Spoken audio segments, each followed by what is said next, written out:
근데 우리가 먼저 알아둬야 될 건 뭐냐면 시인 백석은 말이야 거의 대부분 시가 마치 소설 같아. 한 편의 소설. 그래서 읽다 보면 너무 재밌지. 자, 선생님 얘기 잘 들어봐. 이거는 1, 2, 3, 4연 이렇게 돼 있지만 시간 순서로 바꿔서 선생님이 얘기해 줄게. 2연부터 가야 돼. 과거로 가야 돼, 과거. 평안도 어느 산 깊은 금전판. 평안도는 공간을 말하는 거고, 이렇게 실제 지명이 나오면 사실성을 높인다, 낮춘다? 높인다. 어느 산이라는데, 이거는 평안도에 있는 산이고, 깊은 금전판. 금전판이 뭔데? 금광. 됐지? 나는 파리하다. 파리하다는 얘기는 생기 에너지가 없는 거야. 축축 처진 거지. 이게 누구냐면, 여승이 되기 전에 여인의 모습이야. 파리한 여인에게서 옥수수를 샀대. 누가 샀대? 화자가 샀대. 그러면 이 여인과의 첫 번째 만남은 옥수수 장사하고 손님이야. 나중에 일연이 가서 여승이 되고 난 다음에 나를 또 만난다고. 옥수수 샀어. 여인은 나이 어린 딸을 때리며, 야, 이거 아동학대 아니야? 아니, 그건 아니고요. 나이 어린 딸아이를 때리며 가을밤같이 차게 울었다. 이것도 가을밤같이 직유법이긴 한데 이거를 공감각이라고 해도 돼. 차게 울었다. 울음은 청각인데 촉각으로 표현한 거잖아. 그치? 그러니까 청각에 촉각하라고도 볼 수 있어. 응? 근데 가을밤이 차가울까 겨울밤이 차가울까? 그냥 절대적 온도로 하면 겨울밤이 더 추울 거 아니야. 차가울 거 아니야. 근데 왜 가을밤이라고 했을까? 자, 봐봐. 바로 직전 계절이 여름이야. 여름 다음에 가을은 더 춥겠지. 그런 느낌이야.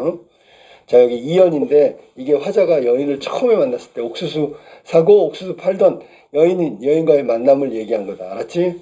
그러면 옥수수 파는 여인의 모습은 가난해 부유해? 가난하지. 경제적으로 빈곤하다는 얘기야. 가난한 삶을 살아가. 게다가 나이 어린 딸까지 있어. 나이 어린 딸을 때려. 뭐 잘 진행되지 않고 있다는 얘기겠지. 그지? 삶이 너무 힘들고 그러니까 딸아이한테 화풀이 한다기보다는 그냥 하소연한다고 생각하면 돼. 그럼 이 여인이 왜 옥수수 팔고 이렇게 나이 어린 딸하고 같이 있을까? 다음에 사면 봐봐.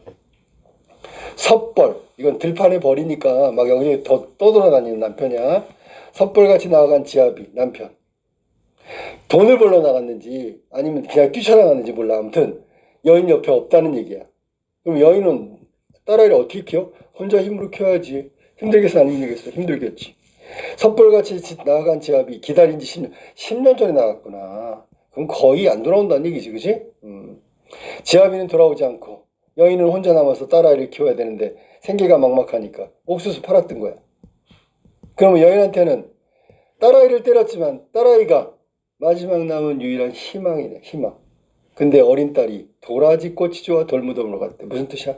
문학적으로 어린 딸이 죽었다란 얘기야. 도라지는 보라색이고 보라색은 죽음, 우울, 허무 이런 걸 상징하거든. 여기서는 죽었다는 의미고 돌무덤이 됐잖아. 흙에다가 잘 안장한 것도 아니고 돌로다 그냥 대충. 알았니? 자, 이제 왜 이 여인이 여승이 된지 알겠지? 마지막 희망도 가버렸어. 사면은 여인의 비극적 삶, 딸아이, 희망을 잃어버린 거지, 그치? 자, 사연으로 갈게. 꽁도 설게 우는 슬픈 날이었다. 꽁이 왜 슬퍼? 감정이. 응? 잠깐만. 감정이입이 아니라 산꽁이 설게 울었다고 슬픈 날이었대.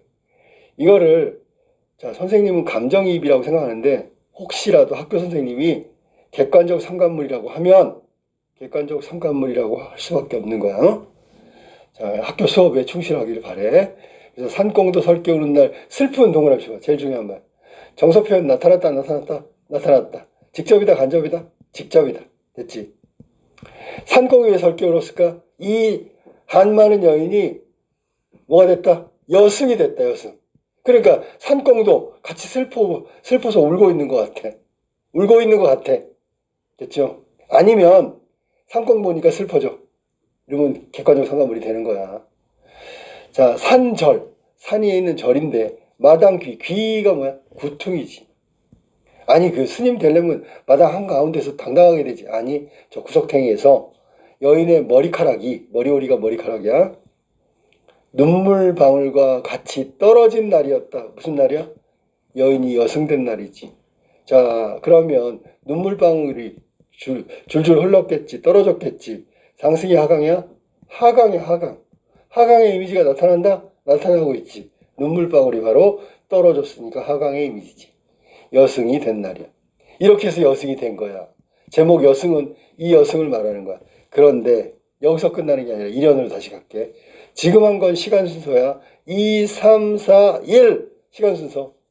여승은 합장하고 절을 했대. 그게 아까 옥수수 팔던 평안도 금전판에서 옥수수 팔고 딸아이를 잃고 여승이 된 그 여승이야. 알았니? 여승은 합장. 뭐 불교식 인사니까 절을 했어. 가지치 내음새가 났다. 가지치. 자, 가지치는 스님들이 제일 애용하는 음식이야. 음식 반찬이라고. 그러면 스님 냄새가 좀 났다 그런 얘기야. 그럼 스님이라는 건 속세 인간하고 다르다. 즉 탈 속의 세계를 드러낸다. 탈 속의 경지를 드러낸다. 뭘 가지고? 이미지. 후각적 이미지를 가지고 탈 속의 경지를 드러내는 게 가지치 냄새가 났다. 그런 얘기야. 쓸쓸한 얼굴빛이 낯이 옛날같이 늙었다. 옛날은 언제지? 옥수수 살 때 그때 봤던 얼굴이라고. 나는 여기 화자는 난데 이걸 소설로 말하면 몇 인칭이라고 해야 될까? 1인칭 관찰자 시점이지. 주인공 누구? 여승이고. 알았니? 시적 화자는 나고 관찰자가 됐어. 불경처럼. 불경 뭐야? 불경이 뭐야? 불교에서 스님들이 막 공부하는 거잖아. 불경처럼 서러워졌대. 자, 여기 지금 조심해야 될 건 일연에 직접적으로 정서 표현한 게 삼행의 쓸쓸한 정서 표현한 거고, 사행이 서러워졌다. 내가 서러워진 거야. 여인의 한 많은 삶을 보니까 서러워. 불경처럼 서럽대. 불경처럼. 불경은 스님들 공부하는 경전인데 불교에 들어올 만큼 기구한 팔자 운명을 살았구나. 그렇게 서럽구나. 알았니? 그런 뜻으로 쓴 거야. 그래서 일행은 마지막 여승을 다시 만난 거지. 그래서 이게 선생님이 해석한 거는 시간 순서대로 해석한 거야. 그러면 잡아봐. 이거를 현실 반영론으로 얘기할게. 이거 일제강점기 때 시거든? 그럼 여승은 누굴까? 기관 삶을 살았어. 그럼 누굴 말하는 건데?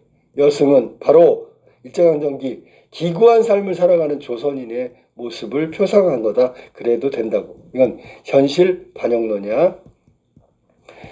그래서 이 시는 슬프지 그지? 여인생각 애상적이라고 하고 후각, 감각 뭐 이런 것들을 동원했으니까 감각적이고, 아까 선생님이 처음에 뭐라 했지? 소설 같다 그랬잖아. 이런 걸 서사적이라고 하는 거야. 서사는 아니야. 서사, 소설. 서사적, 서사의 같은 냄새가 난다. 서사적이라고. 아니? 자, 그러면 이것도 정리해볼까? 1번 1인칭 관찰자. 1인칭 관찰자. 그래서 여기서는 절제된 표현이 나타날 거야. 절제된 표현. 절제가 뭔지 알지?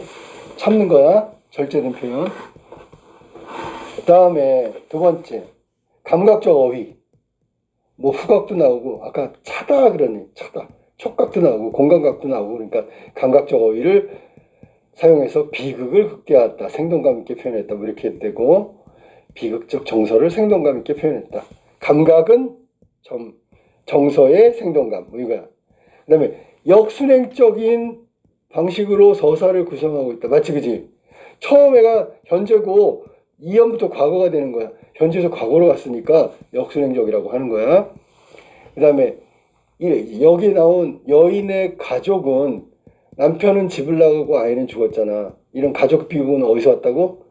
일제강점기 현실에서 왔다는 걸 말할 수도 있다. 알았지? 이게 현실 반영론이야. 그 다음에 객관적 상관물 아까 나왔고, 상공도 설 깨우는 그런 날이었지. 객관적 상관물. 그 다음에 서사는 원래 소설인데 소설에서 이게 일제강점기를 사실적으로 얘기했거든. 그러면 이거는 리얼리즘, 사실주의의 가능성을 보여주고 있다. 자, 이게 여승에 관한 내용들이야. 알겠지? 사실적에 대해서 다시 한번 말하면 리얼리즘에 관련된 것은 역사적 식민지 현실 일제강점기에 비극을 말한 것이다 라고 했을 때는 사실적 리얼리즘에 가깝다고 볼 수 있다. 자, 그리고 내용에 대해서 잠깐 더 추가 설명을 한다면 제일 처음에 나왔던 가지치 냄새가 났다라는 이 부분, 가지치 냄새가 났다라는 이 부분을 설명을 좀 자세하게 하면 가지치 냄새가 날 만큼 스님의 생활을 오랫동안 했다라는 뜻이야. 속세를 떠난 지가 오래되었음을 이야기하는 부분이고, 그 다음에 옛날같이 늙었다라는 요 내용은 옛날 한번 생각해봐. 금전판에서 옥수수를 팔던 아주 힘겨운 삶을 살아갔었는데 현재의 그 찌든 삶, 과거에 지친 삶이 현재에도 이어지고 있다라고 생각하면 돼. 그러니까 현재의 늙음은 바로 지난날의 고생과 번민에서부터 오지 않았을까라고 나는 지금 그렇게 추측하고 있는 거야. 자, 그 다음에 여기 나는 불경처럼 더러워졌다 이 부분이 있는데 이건 뭐냐 하면 스님이 된 다음도 아직도 그 과거에 지치고 힘겨운 삶이 아직도 남아있는 거야. 그러니까 시적 자아가 자신의 처지와 비슷하게 생각했는지 몰라도 아무튼 서러워졌다라고 정서 표현을 하고 있는 거지. 그 다음에 선생님이 정확하게 정정해야 될 건 뭐냐면 아까 뭐 감정이입이냐 객관적 상관문이냐 떠들었는데 산꿩도 서럽게 우는 슬픈 날, 바로 여인이 스님이 된 날인데 이날은 여인이 서럽게 울면서 속세를 떠나 스님이 됐다는 거지. 그러면 산꿩은 여인의 감정을 이입한 대상이기 때문에 감정이입으로 정정합니다. 그러니까 감정이입으로 공부하는 게 맞고 이 부분은 정확하게 하는 게 좋기 때문에 선생님 다시 정정하는 거예요. 감정이입으로 정정한다. 그리고 시간 순서도 2연, 3연, 4연, 1연 맞긴 한데 더 정확한 시간 순서대로 정리하면 제일 첫 번째가 섣벌같이 나아간 지아비, 이게 첫 번째고, 그 다음에 남편을 따라서 금강판에서 옥수수 장사를 하는 거가 나오지, 그 부분은 바로 두 번째 시간의 흐름에 해당된다고 보면 되겠어. 두 번째 흐름.